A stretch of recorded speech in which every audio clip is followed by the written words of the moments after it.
ओम श्री गणेशाय नमः। यह कथा श्रीमद् भागवत की है, जिसमें महाभारत युद्ध के बाद युधिष्ठिर के शोक और भीष्म जी के प्राण त्याग का वर्णन मिलता है। सूत जी ने कहा, जो लोग ज्ञानी हैं, जिनकी अविद्या की गांठ खुल गई है, जो सदा आत्मा में ही रमण करने वाले हैं, वे ही भगवान की भक्ति किया करते हैं, क्योंकि भगवान के गुण ही ऐसे मधुर हैं जो सबको अपनी ओर खींच लेते हैं। जिस समय महाभारत युद्ध में कौरव और पांडवों दोनों पक्षों के बहुत से वीर गति को प्राप्त हो चुके थे, भीमसेन की गदा के प्रहार से दुर्योधन की जंघा टूट चुकी थी। अश्वत्थामा ने दुर्योधन का प्रिय कार्य समझकर द्रौपदी के सोते हुए पुत्रों के सिर काटकर उसे भेंट किए। यह घटना दुर्योधन को भी अप्रिय लगी। द्रौपदी पुत्रों का निधन सुनकर अत्यंत दुखी हो गई।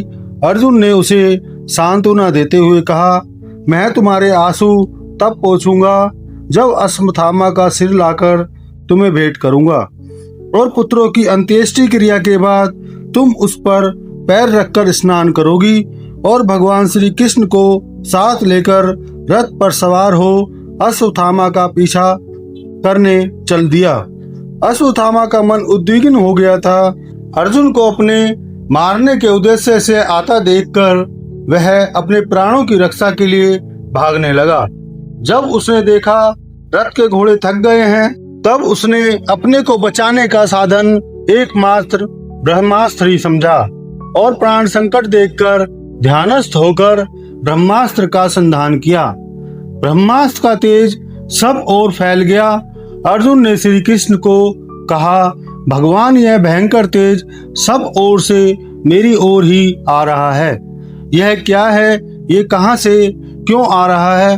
भगवान ने कहा, अर्जुन, यह ब्रह्मास्त्र अश्वत्थामा का चलाया हुआ है, परंतु यह इस अस्त्र को लौटाना नहीं जानता। दूसरे अस्त्र में इसको दबा देने की शक्ति नहीं है, इसलिए ही ब्रह्मास्त्र के तेज से ही इस ब्रह्मास्त्र की प्रचंड आग को बुझा दो। अतः अर्जुन ने भी ब्रह्मास्त्र का संधान किया। अस्त्रों की बड़ी हुई लपटों से प्रजा ने समझा प्रलय आ गई है। अतः भगवान की अनुमति से ही अर्जुन ने उन दोनों को ही लौटा लिया और अश्वत्थामा को बलपूर्वक रस्सियों में बांध लिया। उनके मन में गुरुपुत्र को मारने की इच्छा न हुई और वह उसे शिविर में ले गए। वहां अपने मृत पुत्रों के लिए शोक करती हुई द्रौपदी को उसे सौंप दिया। गुरुपुत्र अश्वत्थामा को इस प्रकार अपमानित देखकर द्रौपदी का हृदय कृपा से भर आया। उसे नमस्कार करके वह बोली, छोड़ दो इसे। यह ब्राह्मण हैं जिनकी कृपा से आपने सारे शास्त्रों का ज्ञान प्राप्त किया है। वह गुरु द्रोण ही अश्वत्थामा के रूप में आपके सामने खड़े हैं। जैसे मैं रो रही हूँ, वैसे इनकी माता गौतमी न रोए। भगवान श्री कृष्ण बोले, पतित ब्राह्मण का भी वध नहीं करना चाहिए और आतताई को मार ही डालना चाहिए, इसलिए मेरी दोनों आज्ञाओं का पालन करो। अर्जुन भगवान के हृदय की बात तुरंत ताड़ गए और उन्होंने अपनी तलवार से अश्वत्थामा के सिर की मणि उसके बालों के साथ उतार ली और उसे बाहर निकाल दिया। मूड़ देना, धन छीन लेना और स्थान से बाहर निकाल देना, यही ब्राह्मणों का वध होता है। उसी समय उत्तरा दौड़ी हुई भगवान श्री कृष्ण के पास आई और बोली, आप मेरी रक्षा कीजिए। इस लोक में मुझे अभय देने वाला और कोई नहीं है। यह देखता हुआ लोहे का बाण मेरी तरफ ही आ रहा है। स्वामिन, यह मुझे भला ही जला डाले, परंतु मेरे गर्भ को नष्ट न करे, ऐसी कृपा कीजिए। भगवान सुनते ही जान गए कि अश्वत्थामा ने पांडवों के वंश को निर्बीज करने के लिए ही ब्रह्मास्त्र का प्रयोग किया है। सर्वशक्तिमान भगवान श्री कृष्ण ने अपने अस्त्र सुदर्शन चक्र से उसकी रक्षा की। उन्होंने उत्तरा के गर्भ को पांडवों की वंश परंपरा चलाने के लिए अपनी माया के कवच से ढक दिया। तथापि ब्रह्मास्त्र अमोघ है और उसके निवारण का कोई उपाय भी नहीं है। फिर भी भगवान श्री कृष्ण के तेज के सामने आकर वह शांत हो गया। जब भगवान श्री कृष्ण जाने लगे तब ब्रह्मास्त्र की ज्वाला से मुक्त अपने पुत्रों और द्रौपदी के साथ कुंती ने भगवान श्री कृष्ण की स्तुति की। कुंती ने कहा, जैसे मूढ़ लोग दूसरों का वेश धारण किए हुए नट को प्रत्यक्ष देखकर भी नहीं पहचान सकते, वैसे ही आप दिखते हुए भी नहीं दिखते। फिर हम अल्पबुद्धि स्त्रियां आपको कैसे पहचान सकती हैं? आप श्री कृष्ण वासुदेव देवकी नंदन नंद गोप के लाडले लाल गोविंद को हमारा बार बार प्रणाम है। हे ऋषिकेश, जैसे आपने दुष्ट कंस के द्वारा कैद की हुई और चीरकाल से शोकग्रस्त देवकी की रक्षा की थी, वैसे ही पुत्रों के साथ मेरी भी आपने बारंबार विपत्तियों से रक्षा की है। विपत्तियों में ही निश्चित रूप से आपके दर्शन हुआ करते हैं। आपको मैं बार बार नमस्कार करती हूँ। आप जानते हैं कि आपके चरण कमलों के अतिरिक्त हमें और किसी का सहारा नहीं है। जैसे जीव के बिना इंद्रियां शक्तिहीन हो जाती हैं, वैसे ही आपके बिना पांडवों के नाम तथा रूप का अस्तित्व ही क्या रह जाता है। हे गोविंद, आपका यह अवतार गो ब्राह्मण और देवताओं का दुख मिटाने के लिए ही है। हे योगेश्वर, चराचर के भगवान, मैं आपको नमस्कार करती हूँ। इस प्रकार कुंती ने बड़े मधुर शब्दों में भगवान की अधिकांश लीलाओं का वर्णन किया। श्री कृष्ण मंद मंद मुस्कुराने लगे और वह रथ के स्थान से हस्तिनापुर लौट आए। हस्तिनापुर में राजा युधिष्ठिर ने उन्हें बड़े प्रेम से रोक लिया। युधिष्ठिर को अपने भाई बंधुओं के मारे जाने का बड़ा शौक हो रहा था। व्यास जी श्री कृष्ण जी ने उन्हें समझाने की चेष्टा की, परंतु उन्हें सांत्वना ना मिली, उनका शौक ना मिटा।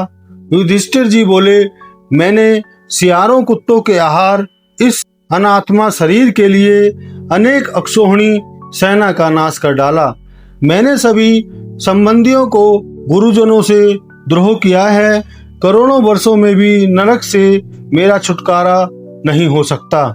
जैसे कीचड़ से गंदला जल स्वच्छ नहीं किया जा सकता, मदिरा से मदिरा की अपवित्रता नहीं मिटती, वैसे ही बहुत से यज्ञों से एक भी प्राणी की हत्या का प्रायश्चित नहीं किया जा सकता। राजा युधिष्ठिर ने ज्ञान प्राप्त करने की इच्छा से कुरुक्षेत्र की यात्रा की, जहां भीष्म पितामह सरसैया पर पड़े हुए थे। अपने अनुचरों और भगवान श्री कृष्ण के साथ वहां जाकर पांडवों ने देखा कि भीष्म पितामह स्वर्ग से गिरे हुए देवता के समान पृथ्वी पर पड़े हुए हैं। उन लोगों ने उन्हें प्रणाम किया।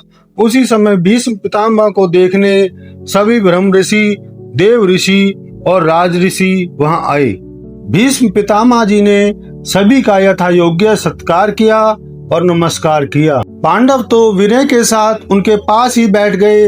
उन्हें देखकर भीष्म पितामह की आंखें आंसुओं से भर आई और कहने लगे, यह बड़े कष्ट और अन्याय की बात है कि तुम लोगों ने ब्राह्मण धर्म और भगवान के आश्रित रहने पर भी बड़े कष्ट के साथ जीना पड़ा, जिसके तुम कदापि योग्य नहीं थे। जिस प्रकार बादल वायु के बस में रहते हैं, वैसे ही लोकपालों के सहित सारा संसार काल भगवान के अधीन है।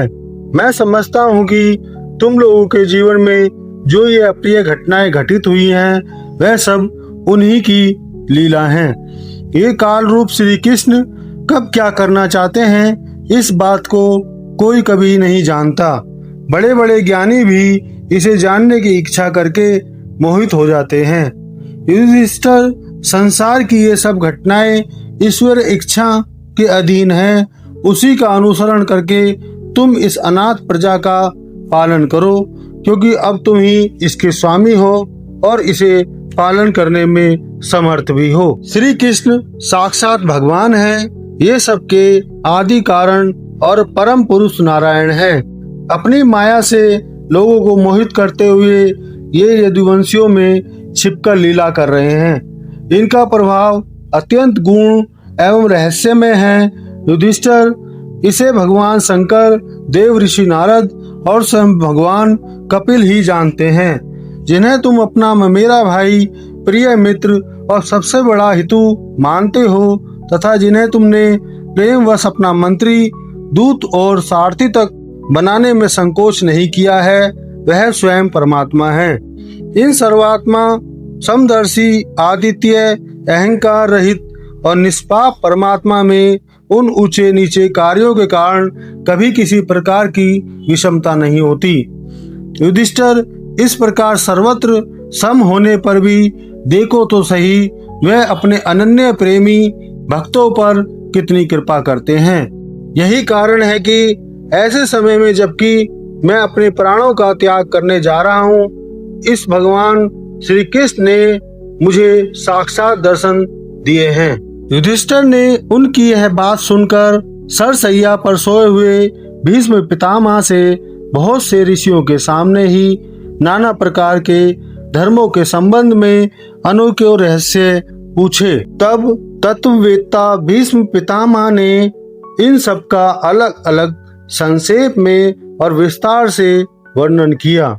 भीष्म पितामह इस प्रकार धर्म का प्रवचन कर ही रहे थे कि वह उत्तरायण का समय आ पहुंचा, जैसे मृत्यु को अपने अधीन रखने वाले भगवत परायण योगी लोग चाहा करते हैं। उस समय हजारों रथियों के नेता श्री भीष्म पितामह ने वाणी का संयम करके मन को सब ओर से हटाकर अपने सामने स्थित आदि पुरुष भगवान श्री कृष्ण में लगा दिया। भगवान श्री कृष्ण के सुंदर चतुर्भुज विग्रह पर उस समय पीताम्बर फहरा रहा था। भीष्म जी की आंखें उसी पर एक टक लग गई।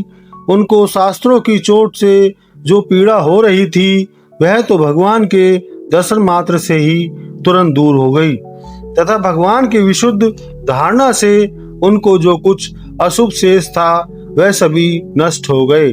तब शरीर छोड़ने के समय उन्होंने अपनी समस्त इंद्रियों के वृत्ति विलास को रोक दिया और बड़े प्रेम से भगवान की स्तुति की।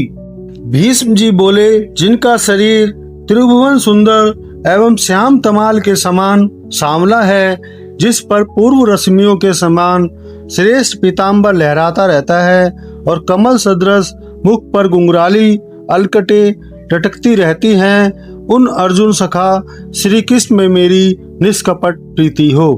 मुझे युद्ध के समय की उनकी यह विलक्षण छवि याद आती है। उनके मुख पर लहराते हुए घुंघराले बाल घोड़ों की टाप की धूल से मटमैले हो गए थे और पसीने की छोटी छोटी बूंदें शोभायमान हो रही थी। मैं अपने तीखे बाणों से उनकी त्वचा को बींध रहा था। उन सुंदर कवच मंडित भगवान श्री कृष्ण के प्रति मेरा शरीर, अंतःकरण और आत्मा समर्पित हो जाए। अपने मित्र अर्जुन की बात सुनकर जो तुरंत ही पांडव सेना और कौरव सेना के बीच में अपना रथ ले आए और वहां स्थित होकर इन्होंने अपनी दृष्टि से ही शत्रु पक्ष के सैनिकों की आयु छीन ली, उन पार्थ सखा भगवान श्री कृष्ण में मेरी परम प्रीति हो। अर्जुन ने जब दूर से कौरवों की सेना के मुखिया हम लोगों को देखा, तब पाप समझकर वह अपने स्वजनों के वध से विमुख हो गया। उस समय जिन्होंने गीता के रूप में आत्मविद्या का उपदेश करके उसके सामायिक अज्ञान का नाश कर दिया, उन परम पुरुष भगवान श्री कृष्ण के चरणों में मेरी प्रीति बनी रहे। मैंने प्रतिज्ञा कर ली थी कि मैं श्री कृष्ण को शस्त्र ग्रहण कराकर छोड़ूंगा। उसे सत्य एवं ऊंची करने के लिए उन्होंने अपनी शस्त्र ग्रहण न करने की प्रतिज्ञा तोड़ दी। उस समय वह रथ से नीचे कूद पड़े और सिंह जैसे हाथी को मारने के लिए उस पर टूट पड़ता है, वैसे ही रथ का पहिया लेकर मुझ पर झपट पड़े। इस समय वह इतने वेग से दौड़े कि उनके कंधे का दुपट्टा गिर गया और पृथ्वी कांपने लगी। मुझ आतताई ने तीखे बाण मार मार कर उनके शरीर का कवच तोड़ डाला था, जिससे सारा शरीर लहूलुहान हो रहा था। अर्जुन के रोकने पर भी वह बलपूर्वक मुझे मारने के लिए मेरी ओर ही दौड़े आ रहे थे। वह ही भगवान श्री कृष्ण जो ऐसा करते हुए भी मेरे प्रति अनुग्रह और भक्तवत्सलता के साथ परिपूर्ण थे, मेरी एकमात्र गति हो, आश्रय हो। अर्जुन के रथ की रक्षा में सावधान जिन श्री कृष्ण के बाएं हाथ में घोड़ों की रास थी और दाहिने हाथ में चाबुक, इन दोनों की शोभा से उस समय जिनकी अपूर्व छवि बन गई थी तथा महाभारत युद्ध में मरने वाले वीर जिनकी इस छवि का दर्शन करते रहने के कारण सारूप्य मोक्ष को प्राप्त हो गए, उन्हीं पार्थसारथी भगवान श्री कृष्ण में मुझे मरणासन परम प्रीति हो।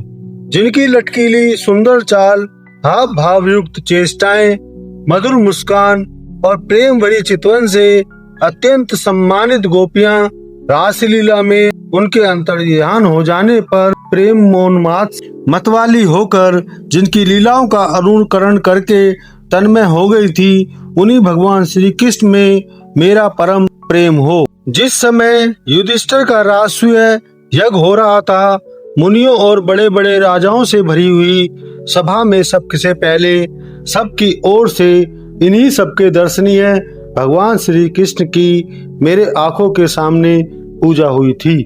वे ही सबके आत्मा प्रभु आज इस मृत्यु के समय मेरे सामने खड़े हैं। जैसे एक ही सूर्य अनेक आंखों से अनेक रूपों से दिखते हैं, वैसे ही अजन्मा भगवान श्री कृष्ण अपने ही द्वारा रचित अनेक शरीरधारियों के हृदय में अनेक रूप से जान पड़ते हैं। वास्तव में तो वे एक और सबके हृदय में विराजमान हैं ही। उन्हीं इस भगवान श्री कृष्ण को मैं भेद भ्रम से रहित होकर प्राप्त हो गया हूँ। इस प्रकार भीष्म पितामह ने मन, वाणी और दृष्टि की वृत्तियों से आत्म स्वरूप भगवान श्री कृष्ण में अपने आप को लीन कर दिया। उनके प्राण वहीं विलीन हो गए और वे शांत हो गए। उन्हें अनंत ब्रह्म में लीन जानकर सब लोग वैसे ही चुप हो गए जैसे दिन के बीत जाने पर पक्षियों का कलरव शांत हो जाता है। उस समय देवता और मनुष्य नगाड़े बजाने लगे, साधु स्वभाव के राजा उनकी प्रशंसा करने लगे और आकाश से पुष्पों की वर्षा होने लगी। शौनक जी युधिष्ठिर से उनके मृत शरीर की अंत्येष्टि क्रिया कराई और कुछ समय के लिए वह शोक मग्न हो गए। फिर धृतराष्ट्र की आज्ञा और भगवान श्री कृष्ण की अनुमति से समर्थ राजा युधिष्ठिर अपने वंश परंपरागत साम्राज्य का धैर्य पूर्वक शासन करने लगे। अपने बंधुओं का शोक मिटाने के लिए और अपनी बहन सुभद्रा की प्रसन्नता के लिए भगवान श्री कृष्ण कई महीनों तक हस्तिनापुर में ही रहे।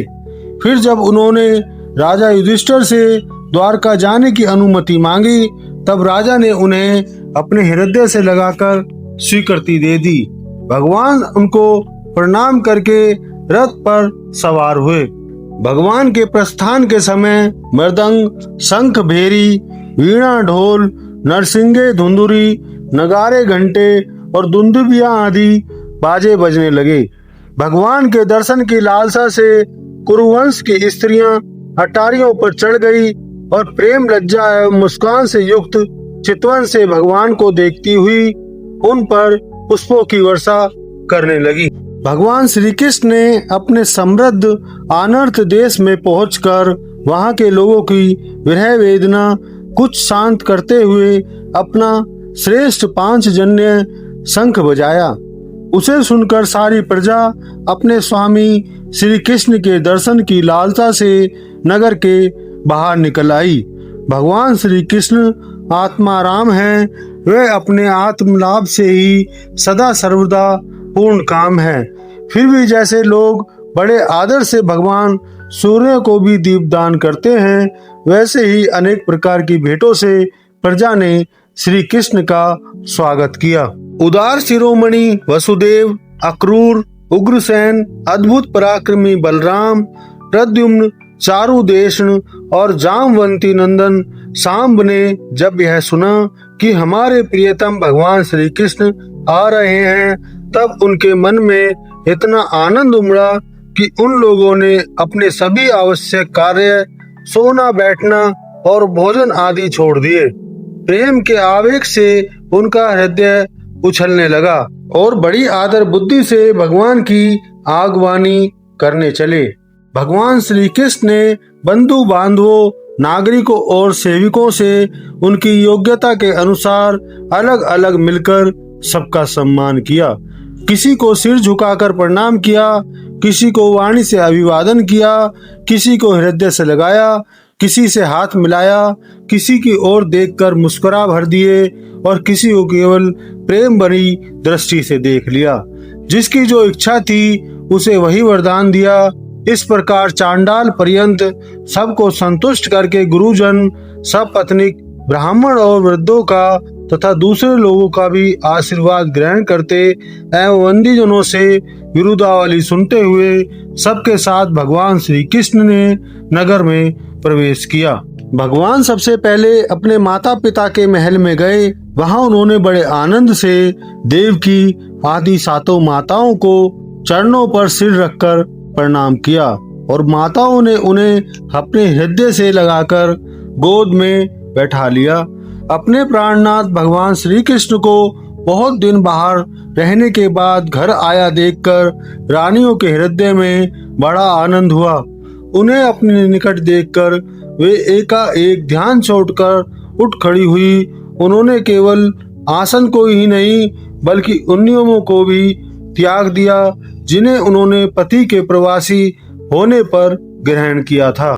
जैसे वायु बांसों के संघर्ष से दावानल पैदा करके उन्हें जला देता है, वैसे ही पृथ्वी के भारभूत और शक्तिशाली राजाओं में परस्पर फूट डालकर बिना सहस्त्र ग्रहण किए ही भगवान श्री कृष्ण ने उन्हें कई अक्षौणी सेना सहित एक दूसरे से मरवा डाला। उन असंग भगवान श्री कृष्ण को संसार के लोग अपने ही समान कर्म करते देखकर आसक्त मनुष्य समझते हैं। यह उनकी मूर्खता है।